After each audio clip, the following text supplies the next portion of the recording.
Hi, welcome back to the channel. I'm here with Henry from Bramall Homes. He's going to show us around his development. Let's go take a look. So Henry, what is it you're building here? So we're building a 4-bed, 4-bath timber framed house. Yeah, all timber framed, going for like black cladding just to sort of fit in with the area. We're down in Sussex, so sort of matching in with that sort of old school barn style dwelling. Okay, and how did you find the site?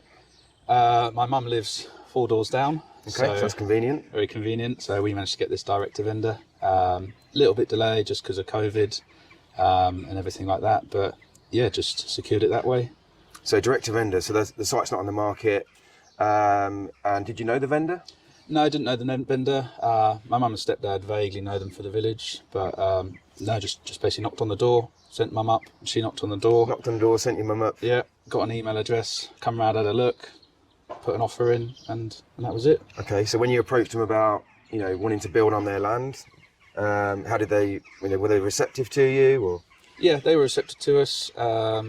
She'd got the planning to have it built, so they were going to build it out themselves. Oh, so she's always looking to build on it herself? Yes, okay. Build on herself, but just decided they love their house too much. This one's too open plan and new for them. Their house is 700 odd years old and lovely inside. So, okay. So this is a house just behind us here, 700 years old, and they still live in there now? Still living there. They've been inside, it's fantastic. All like good relationship while you're making the mess and the noise? And really good relationship. Brings us tea every day. The tea. Good. We've had power and water off them. Yeah. We've got power off the other neighbour now, just because it was a bit easier. Yeah. Yeah, been fantastic. So yeah, when we do garden plots like this, we normally negotiate a deal to get the power and the water just while we're building the site. We offer them some money, so maybe £100 to £200 a month. But normally, by the time we finish the build, they become good friends and like, nah, don't worry about it. Don't worry. You've been brilliant. Yeah. And so maybe you might get the same experience and get away without. But we're going to redo a drive for her. Okay. Yeah. And just tidy all that and a few bits up. So yeah, it was a gesture of goodwill. So. Yeah. Okay, so we're in the house. What was you doing before you started doing this, Henry? So had my own construction company, but doing more just work for customers for the past 3-ish years, coming into our 4th year. Before that, backgrounds, electrician by trade, and sort of started as an electrician, worked my way up into sort of contracts management, project management, worked in the city for a bit, doing that, and then had enough of all of that, the commuting, started my own construction company, and then have sort of moved. This is our first development, moved into that sort of. Okay, so electrician by trade, yes. Qualified electrician, but multi-skilled, like picking up multi-skills? Multi-skilled. On this one, we're going to do, well, we may change our mind, but we're going to do pretty much everything. So we did the groundworks, did the block and beam, we built the frame. So you've done all this yourself? All this myself, just me and my friend George from school, so and just my dad. 2 people working on the site have built the whole house to this stage so far. You've chosen to go timber frame. What was your decision to go in timber frame? For me, I can get the timber at a good price. My stepdad's a timber merchant, so that kind of had a factor. Good. Yeah, okay. But also just on the efficiency with everything at Bramall Homes, just trying to be a bit more eco. Just want to deliver a house that's warm, a bit more sustainable. Efficient. Yeah, which is a big thing these days, an important thing to do as well in construction. So this house is going to be clad in the timber as well. So, like I say, going timber frame, it's a very simple one to build. Now, if you was to buy this kit, because Henry's built this himself with his bare hands, which is pretty impressive as an electrician. If you was to buy this kit, you were telling me how much money you've saved just by doing this yourself. And yeah. How much is that? So I think roughly the kit would have been in the region of 50-60 grand. We got all the timber so that's all the external walls, the OSB, the internal stud work, and all the roof batten as well, come in at 10 grand with the VAT. Really? Yeah. So how much do you think you've saved overall? I think with the timber frame price, that wasn't the trusses, so I probably saved 30-40 grand easily. And how long did it take you to build the frame, would you say? It took me, I'd say probably two days cutting everything. Just got a cutting list from the engineer, just cut it all, marked it all up. And then we built probably half the panels in a day. So downstairs, 2 days to panelise everything, a day to stand it, floor joists on, and then the same upstairs. So I'd say I'd give it a month from DPC up to ready for trusses. But you probably save yourself 20 to 30 grand. 20 to 30 grand, and labour's pretty cheap at the moment. So how many electricians could work on a frame like this and save 20, 30 grand? I mean, that's even as a wage. I mean, most people work all year for 25, 30 grand. So it just shows that, if you're prepared to put your hands in and pick up some new trades, have a go, you can save yourself a lot of money in developments, which is, ultimately that's going to be your profit, isn't it? But it's allowing you to work here full time and not have to go and work on customers' houses and do that stuff. So you can be here full time as a developer, you can get paid every month, ultimately you're going to get the developer's profit. I mean, what made you want to become a property developer? Exactly that reason of not wanting to work for customers. Just got tired of just the mad hours, having to be on site, working, then going home, quoting, working till 10 o'clock at night. You're dealing with customers that, I had some good customers, but I had some bad customers. And I just had enough of it. I just had enough of slogging myself for, sort of making all right money. But, yeah, we then sort of got the bug for property development, come on your course and thought, actually that's what I want to do. So I said after the 3-day thing, I'm not doing any more work for customers. We just finished off the one job and in onto this. So I've just come off the back of a 3-day training that I've just run, and I'd say 80% of that room was tradesmen. Same thing, working long hours, customers running their diary rather than them running their own diaries. And like you say, you get home, you're looking at jobs, you're pricing up, you're fetching materials, you're chasing money, organising trades. It's easy 75, 80 hours a week, and you think you're on good money, but when you divide that up by how many hours you work, it's not really as lucrative as we think. And I think, my drive was to get away from that very thing. But it just made sense to me. Well, why not work on one big job a year, and then rather than working on, hundreds of jobs? Yeah. Driving around every night looking for work and negotiating and quoting, not knowing whether you're going to get the job. Because, customers have a habit of, can you break down the materials and labour, and then they go off and do things themselves. But yeah, I mean, we're seasonal developers, so we sort of start working April time, work through the summer, and then pack up, October to Christmas time, then we take a few months off in the winter. Development allows us to do that, and we've only got to work on one job a year. So for us, it's about lifestyle. Okay, so one of the questions I get asked quite a lot is, how do people fund their developments? So how have you funded this one? So we bought the land ourselves. So we actually sold our flat to raise some capital. Okay. Managed to raise about 75,000 for that.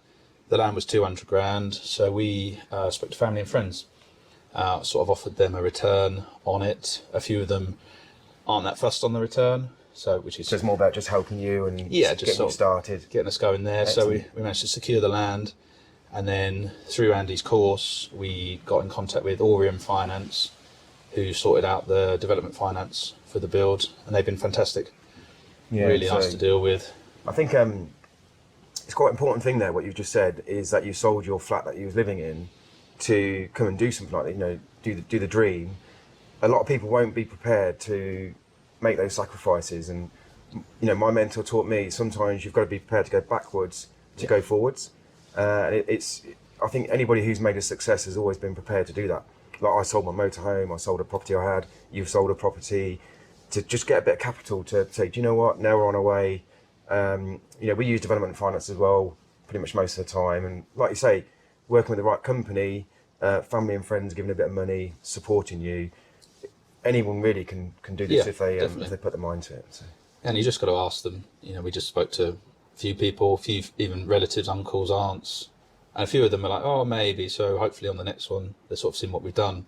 In the first one, I think people are a bit cautious. Yeah, which is natural, but like you say, you was hard working in your construction business. And people would have been following you and watching you and seeing you and said, well, I've seen what you can do. So, you were like a good investment. Yeah. I think it's great that, family want to really help you and get you on your way. And like you say, do they come down to the site and see what they're doing? Or? Yeah, a few have. My uncle's come down. He was the one that was a bit like, I'm in an hour, and he come down and was just blown away. So he wasn't sure whether to invest? Or, okay. But now he's like really glad he did. And, he's keen for the next one as well. The next one, we'll talk about the next one shortly. So. Okay, and developing is not always easy. I mean, it is a system to follow. It's a process. You know, we have a set of plans, but whenever you're building a house for the first time, sometimes there can be bits that don't quite fit, or you know, things that don't integrate quite well. What sort of challenge have you had on the site since you started building?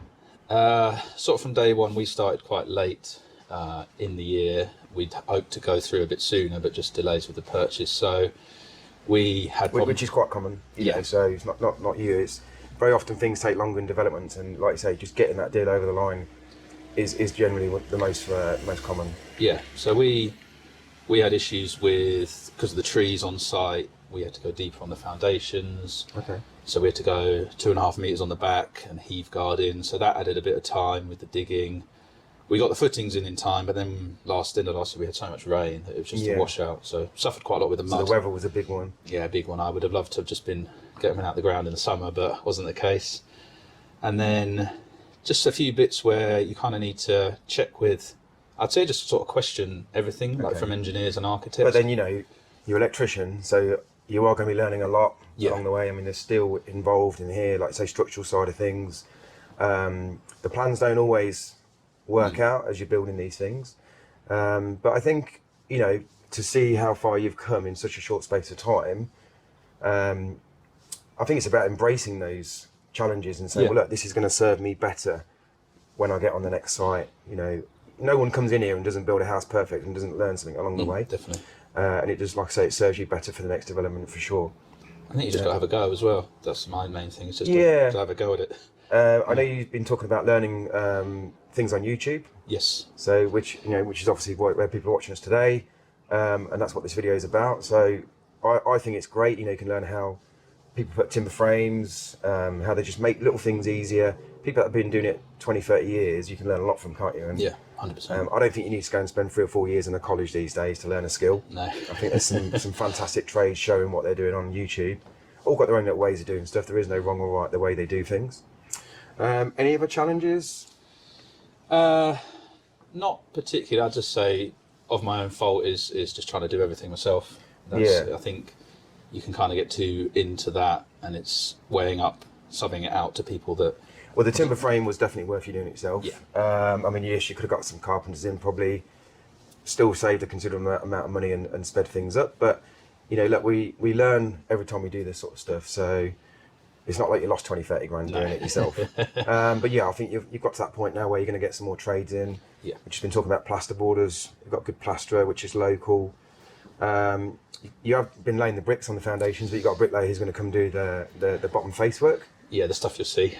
My stuff's The all stuff hidden. you see. Yeah.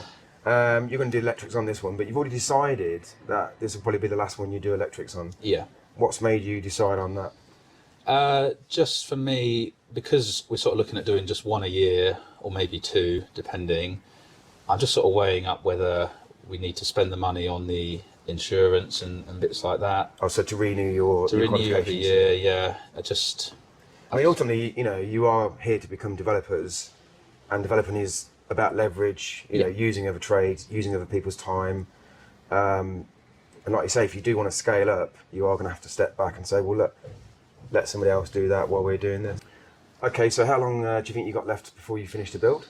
Probably looking at, I would reckon, June or July. So what's that, 4 months, 5 months, something like that? You've got 4 months left. Okay, and then you're going to look to put it on the market maybe in about 2 to 3 months. So yeah, I think, and we spoke earlier, putting it up once it's plastered, once it's second fixed, and the sort of kitchen's in, just so it's nearly there, and all that's really left is snagging and bits outside. Nothing can really be, as you said. And hopefully sunny weather. Yeah, nice weather to be outside. Okay, so so when it's all done and sold, because you've told me that while you've been building this, it's actually gone up in value, which is great. So what's the end value looking to be? So we've had a couple of agents, local agents around. We're looking around 750, 800,000 for it. Wow, what was you thought it was going to be? Originally, so with the lender and everything, we put forward to them a GDV of 625 to 650. Okay, so I mean, property's gone up. It's very common for people to try and overvalue the properties just to make the numbers look big. But it sounds like you were, you know, certainly playing at an expected sale price, which is what we do. Which, you know, the market can sometimes work really good in your favour. Materials are starting to come down as well now, so hopefully as the property price has gone up and the materials have come down, it'll increase your profit. And what sort of profit do you think you'll be looking to walk away with once it's all built and sold? I think roughly around 250, maybe a bit more if we can hit that 800 mark. 250 to 300,000. 300,000. And Yeah. what will be the whole length of the time you'll have spent from starting the foundations to sort of finishing the work? So you personally working on it. We got spade in the ground end of August. End of August. So just you're looking to finish around June, July. Yeah. So 9 to 10 months, 250, 300,000 pound. Yeah. That's not bad. And as an electrician, what was you previously sort of earning a year? Nowhere near that. 50,000? 50 at most if it's a at good most. year. Yeah, if so we get more good customers. hours, a lot less money, no one breathing down your back here. You can do what you want when you want, as you wish, which is great. So what's next? Obviously a well-earned holiday, I would imagine, with your profits. Yeah, definitely. But what's next for you guys? On to the next one, really. Yesterday you were looking at 2 sites, is that right? Yeah, went to look at 2 sites in Crowborough, which is sort of a local town to me. 2 big plots there. Okay. I think GDV combined of 2.9. Plots are up for $1 million, so These are just bigger houses. Than bigger what you're doing. houses. Yeah. One of them's twice the size of this, and the other one's 2.5 times. And do you feel like this is the sort of thing that you want to build? So just, some developers want to go out and build 10, 20 houses and, maybe just your boxes, very standard builds. Do you feel like, because of where you live, do you feel like the nice big Yeah. character houses, nice materials, nice surroundings, is that where you feel like your niche is going to be? I think so, yeah, like more like an executive home. Yeah. I think that's definitely the way to go around here. You've got some big developments locally, but they are just sort of red row sort of style big box houses. Especially in the villages, people want that sort of nice executive home. You've maybe spent a bit more, so more cost yourself, but the finished product's a lot nicer. So those little sort of features in there that make you stand out. And we want to sort of go down the more, sustainable route. So we're definitely on the next ones, be going timber framed, moving away from sort of brick and block, and just want to deliver like a nice. We'll probably push a bit more on the eco side as well, as that seems to be the way things are going. But just a quality product, really. I was going to say, if you think about your customers, why not work on one house rather than 10? Yeah. One house to work on, one site, one house to sell, one set of buyers.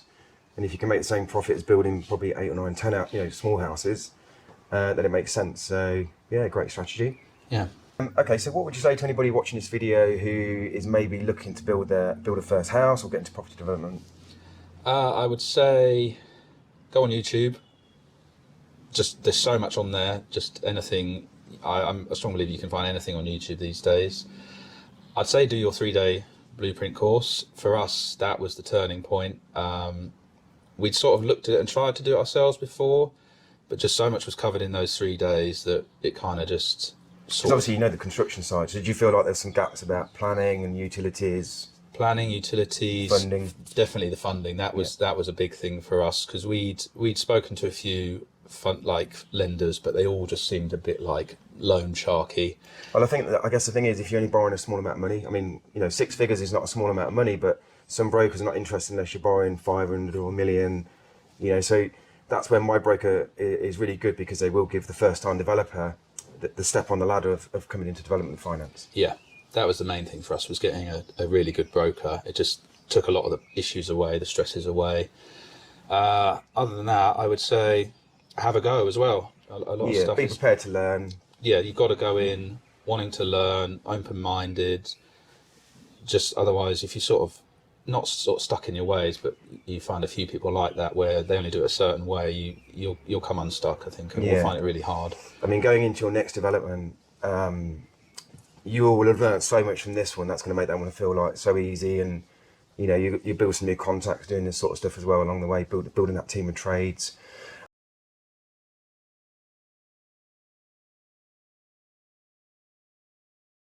Yeah, you could have left that out and made the room look bigger.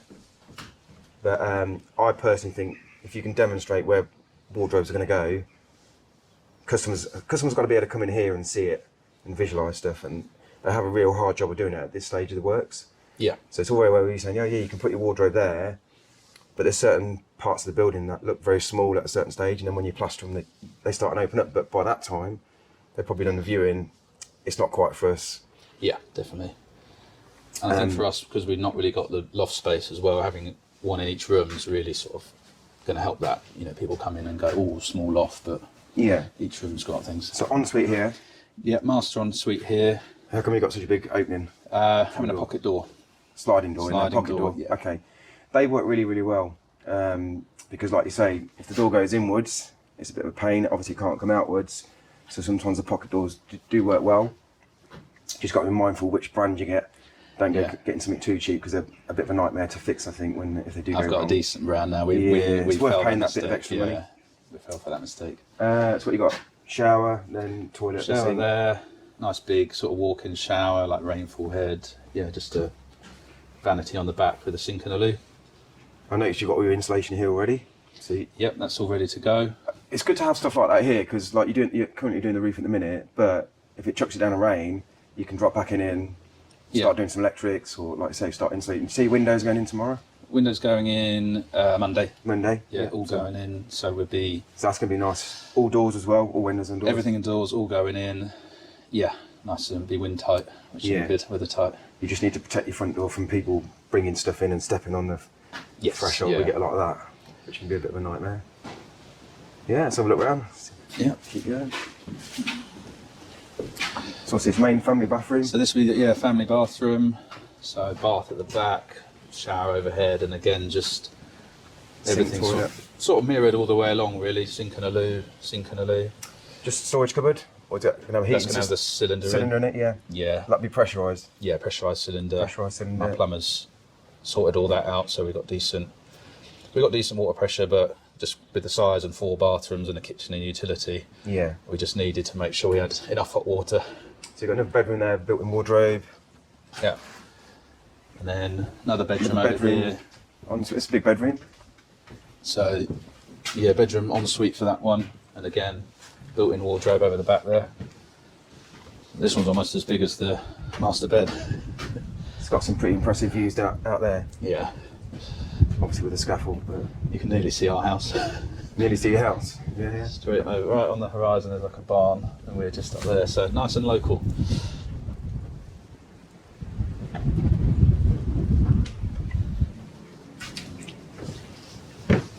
Is your pipes for underfloor heating? Yeah, got all that ready to go. Once the doors and windows are in, we'll be doing the downstairs floor, get that in ready for screed. Yeah, one thing we like to do is have the next stage of materials ready while we're working on one, so that we can just drop in it, no delivery problems, no waiting.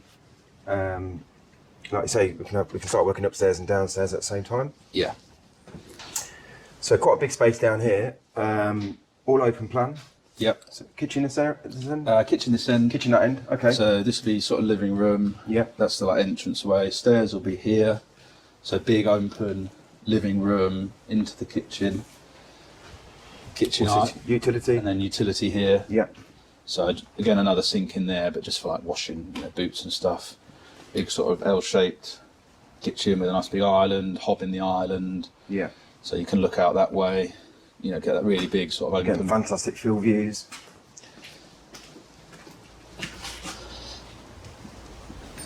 Hopefully getting these trees removed as they're dead. Yeah.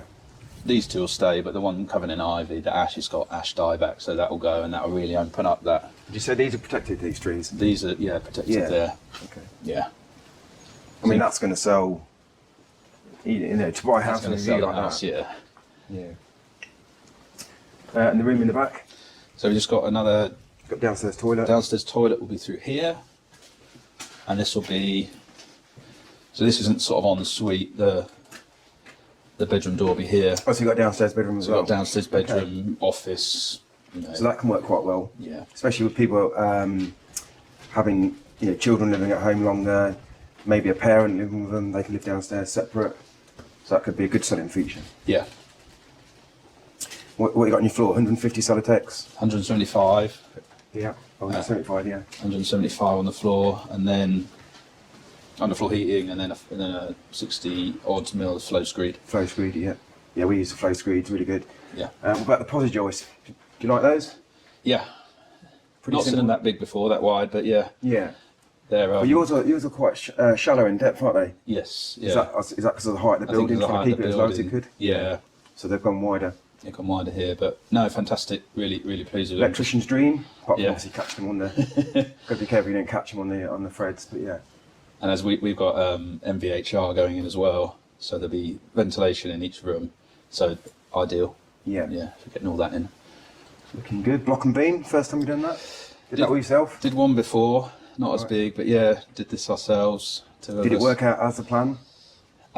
Pretty close. Yeah, pretty close. Yeah. Pretty close. Sometimes you get a few beams that are too long, and I think we had to trim a couple of ends over there, yeah, it's quite standard. and a few a little bit high. You can sort of see in the floor. Not brilliant out of the mould, but no, went to plan. That's hard work. What, the block and beam? Moving beams. It is. That's Yeah, killer. yeah. We put like a strap. underneath Yeah. and- Yeah. Did you not have the telehandler? We had the digger. You had the digger. The digger. Yeah. And we got a beam, like a block clamp, you know, the one that sort of Okay. always pulls. Yeah, yeah. We got one of those, so that was not too bad, but yeah, hard graft groundwork. That's hard work. Did you do the block work? No, I got someone in for that. You got someone in for that? I got someone in for Okay. that, just for timing, Leverage. because Yeah, that bank was starting to fall away. Was it? Yeah, it with was the weather. just with the weather. It just runs through the ground. They're just so wet. You can see. Yeah, the weight of the water. Yeah, so no, I just got that local company. It's the company that does the grab as well. They've got a construction side, so know the bloke there, and he just come and put that for us. If people want to get in touch with you, I mean, obviously you do the direct to vendor stuff, so you are looking for more land in what area? So we're in East Sussex, East Sussex. down So the south coast. yeah, and again, if people like Henry, you know, if you've got some investment, like you might want to get involved in supporting Henry on the next project and get good return on the money, which is what you do with your family and friends. How do they get in touch with you? So best is probably through Instagram and Facebook at the moment. So we're Bramall Homes on there. We're documenting this build as best we can on there. Soon we're going to be doing a YouTube channel as well. Just got to get my arse in gear on and get that out fantastic. there. Yeah, that's the best. Our contact details are on Okay. Instagram. We'll put as a link well. in the description so you can get in touch with Henry anyway. So, okay, Henry. Well, thanks for showing us around.